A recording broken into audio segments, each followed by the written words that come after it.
Hi, today I want to make a video about the importance of winning 5% more of your points. I made a computer program that simulates a match between two players, and one wins 55% of his points historically and one wins 50% of his points historically. And the numbers came from Roger Federer's famous speech at the Dartmouth College graduation, where he said he only won 55% of his points.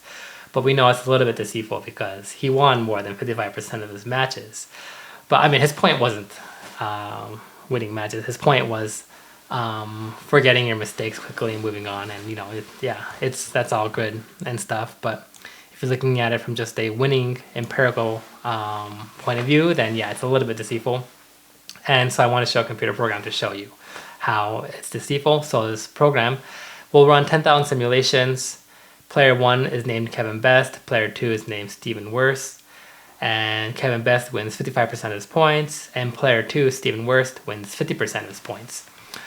So Stephen Worst is probably like a top 50 player. Let's see, top 50, let's see. Roberto, he wins 52% of his points. Okay, so maybe, so outside the top 50, but probably not too far outside the top 50. Because if you look at a top 60 player, yeah, okay, 49%. But he's kind of a newer player. He doesn't have a lot of numbers. Let's just do someone who's been around a little bit longer. Sorry, this wasn't supposed to be this long. The top 50. Okay, I think, let's see, in the top 60. Okay, I know Nishioka. Let's take a look at his stats. Okay, yeah, 49%. Okay, so very good. So it essentially be Federer versus Nishioka when it comes to just looking at total points won. So let's take a look at the application. I'm just going to run it, and then I can walk through the program itself for those who are interested at the end of the video. So let's run it. Just a Python script. All right. So player 1, Kevin Best, I'm sorry. I was testing this out with 51%. I'm going to do 55% and then run it again. 51% was interesting. I'll show you that in a second. Okay, so 55% versus 50%.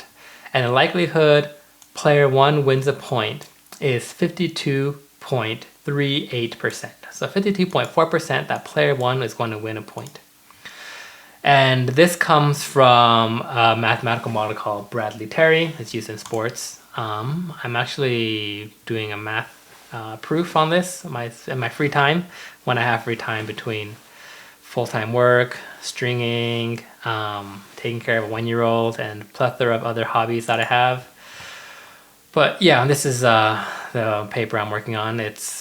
I use the Bradley-Terry model where player probability, this P means probability player 1 beats player 2 is shown by P1 divided by P1 plus P2, and P1 is the strength of ability of player 1, and P2 is the strength or ability of player 2.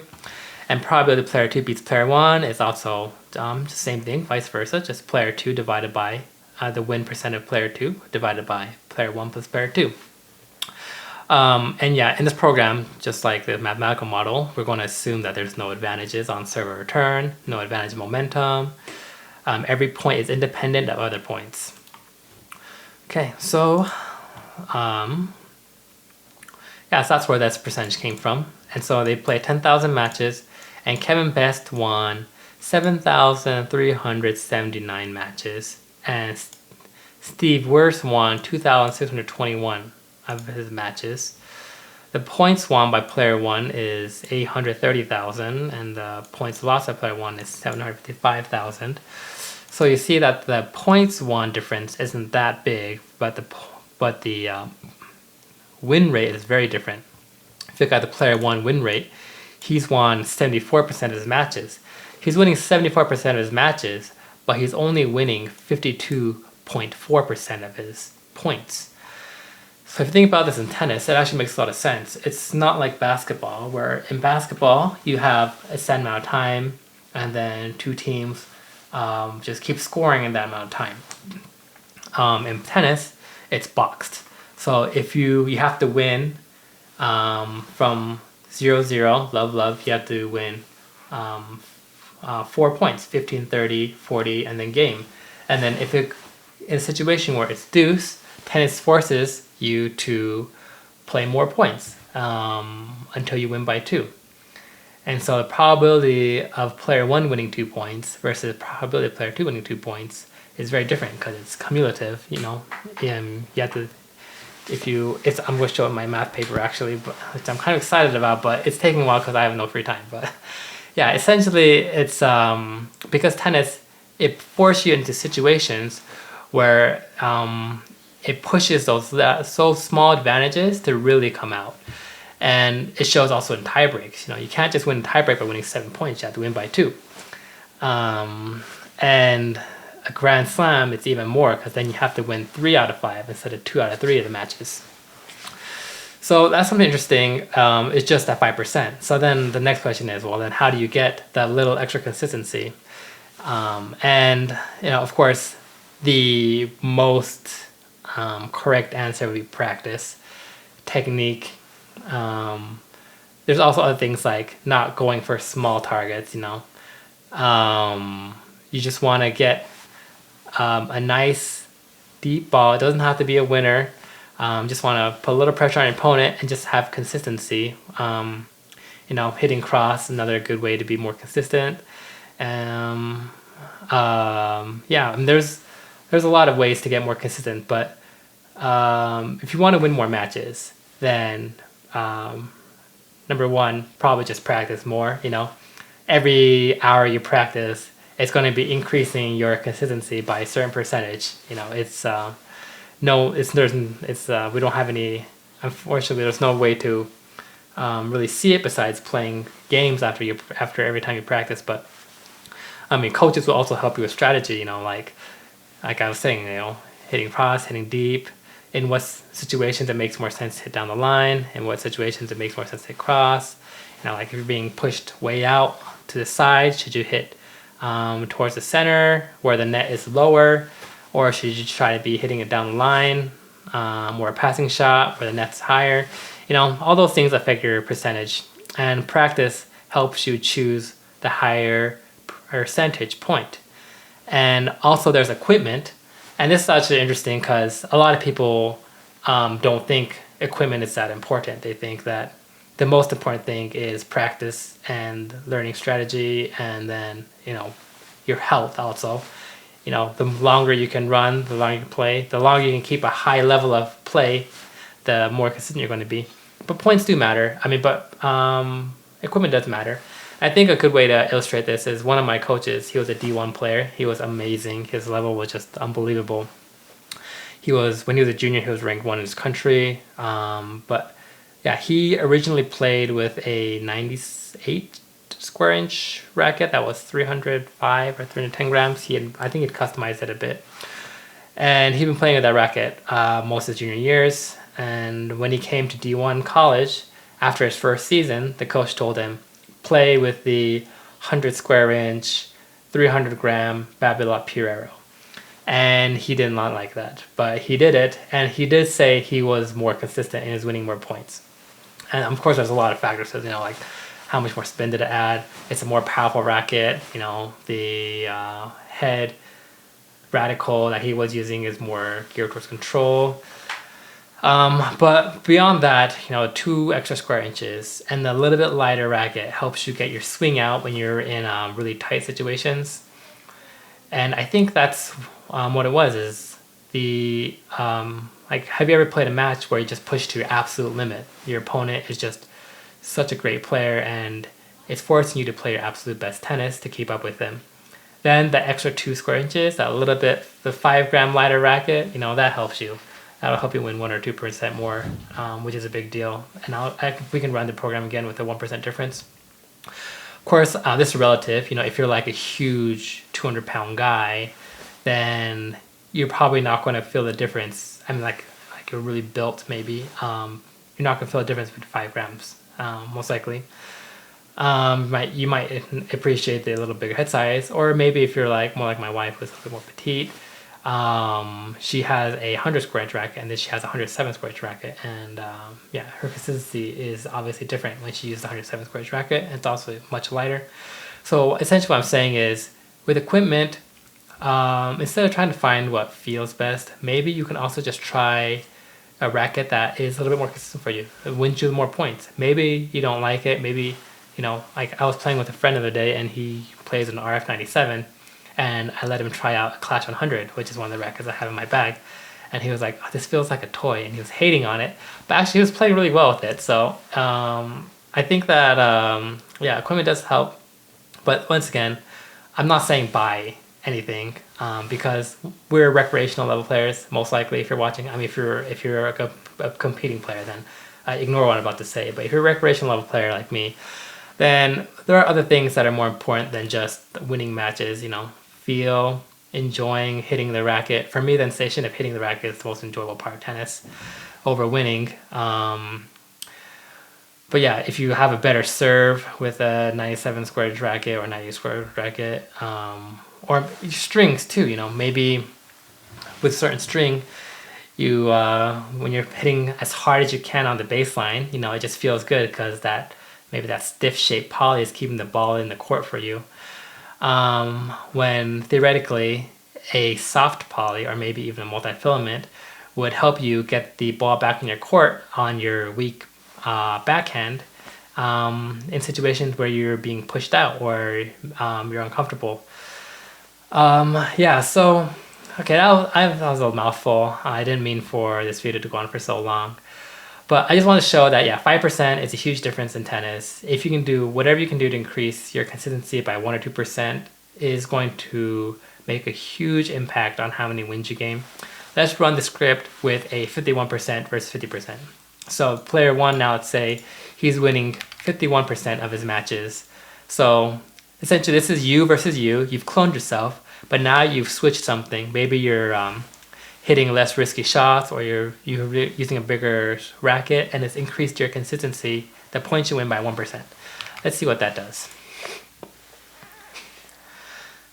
Okay, so you played 10,000 matches, and you're winning 55,000 of those. So you're winning 55% of the time with just a 1% change. So that is huge, right?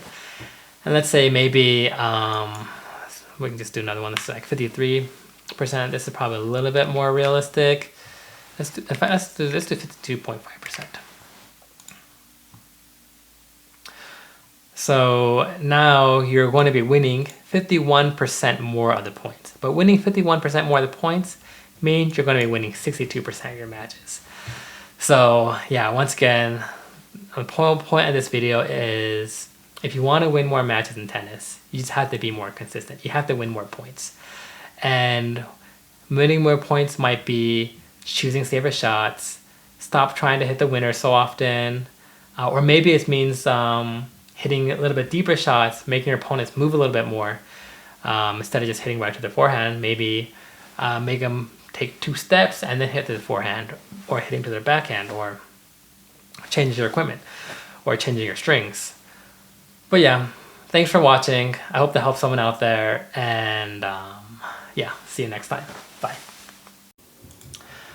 Sorry, I forgot to show the program for those who are interested. So here we have initialized players. You can add percentage here.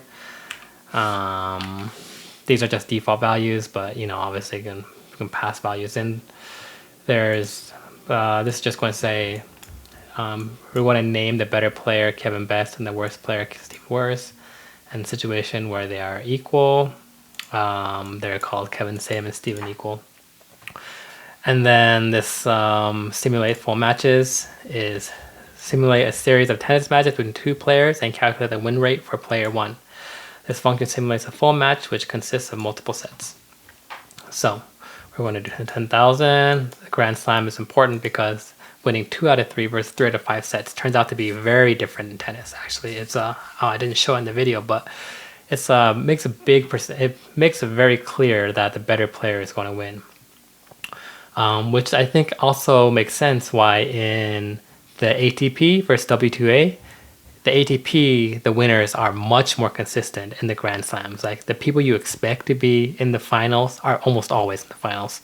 Versus the women's, sometimes you feel like, she was not favored to win, but she made it to the finals. I think a lot of that has to do with they only had to play 2 instead of 3 out of 5.